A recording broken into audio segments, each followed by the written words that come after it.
Seems like Ninjas in Pajamas is getting stronger every day in Valorant if nobody's talking about this, because NiP benches Hyp and Fearth as they put Sayf, I hope I spelled that correctly, in the starting lineup. So Sayf is set to play NiP starting lineup as Fearth and Hyp get benched, which is actually not good. Hyp was actually pretty good as far as I can tell.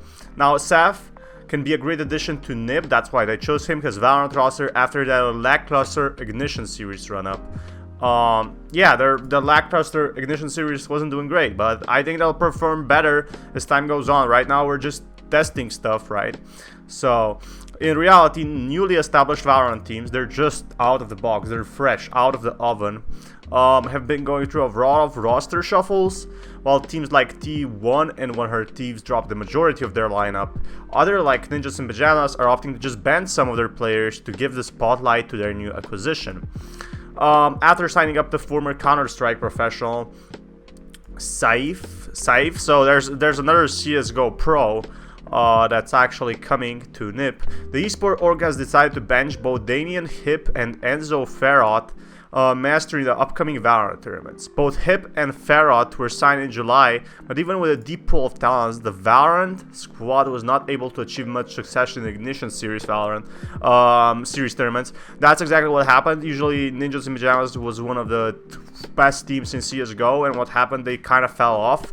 Right now they're not really great in CSGO, so we'll have to see how they go in Valorant.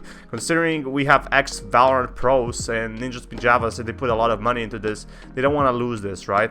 But Ninjas in Pajamas is probably never gonna beat, you know, T1 and 100 Thieves and stuff like that. The recent Blast Valorant Invitational, Leap lost both qualifier matches to G2 Esports and Team Liquid. Okay, so in my defense, G2 Esports is pretty damn strong. Team Liquid, okay, you can kind of lose that off. Ending their tournament run in the last position, that's gonna hurt. That's gonna seriously hurt. They had previously played Valorant professionally for Bonk, and during the Level Crash 2 tournament, the team was considered as the second best squad in the competition. Okay, they even reached the finals against G2 Esports, but only lost out to them because G2 Esports is one of the strongest teams right now. We say welcome to DJ Sayf, an update on Valorant roster. Sayf can be a great addition to the Valorant roster. And why is that? Because, well, he just has all the flashes. He has everything he needs from CSGO, and he can kind of convert it over to Valorant. According to NiP's Valorant head coach, Emil, Sayf is one of the most versatile players in the scene. Look at this. He got my attention during our time together in Bonk, and I can say with confidence that he's a future star. I mean, yeah, he's really good for Ninjas in Pajamas, but then again, I think like G2 and 100 Thieves and T1 and maybe TSM are gonna be the best. So it was one of the best Valorant players already. I'm happy to have him on board. Sure, that was his comment. Sayf getting the starting position in the squad along with Charles Korea will mean that two players need to be benched. So it looks like we're not going to see any play from that. And Valorant is just fresh, as I said. These teams are just establishing, they're testing things out until it actually comes great, right? Hyp and Fearth get the short Elvis stick this time, and according to Jonas, Chief Operating Officer at NiP, the competitive scene has progressed rapidly over the past few months, and we have concluded that we've fallen further behind. Becoming a top-tier contender on the global scene remains a priority for NiP, which I don't think is going to happen, but like, good luck to you. We had to evaluate our positions. Sometimes a group of 5 just doesn't come together. That is only true to bring out the best of each other, and even though the time played together together can be a factor, we decided to continue in a different direction without Hyp and Fearth, adding Emil as a coach and Sayf into the lineup, provided with a fresh eyes and new opportunities compared to raw firepower. So here's Fearth's statement. If you're interested, I have some interviews planned in a few days where I will talk about my short period with NiP. Yeah, I mean, we could read the statement. However, neither Hyp nor Fearth were happy about NiP's decision because, of course, you get benched. In both their statements, they talked about their discontentment with the process and manner by which NiP made the decision to bench them. So they probably just said, oh, you're going to be benched. We're replacing you. Lol, that's nothing you can do about it. If you go over here, let's see here. It's in French, so if you kind of translate it, you got to click, I think, over here. And translate it to English. I can't understand why NiP wanted to change direction, and I want to thank them for the opportunity and their confidence. Fortunately, I still confused about this choice after only 2 months. So he was benched, after 2 months, you know what I mean?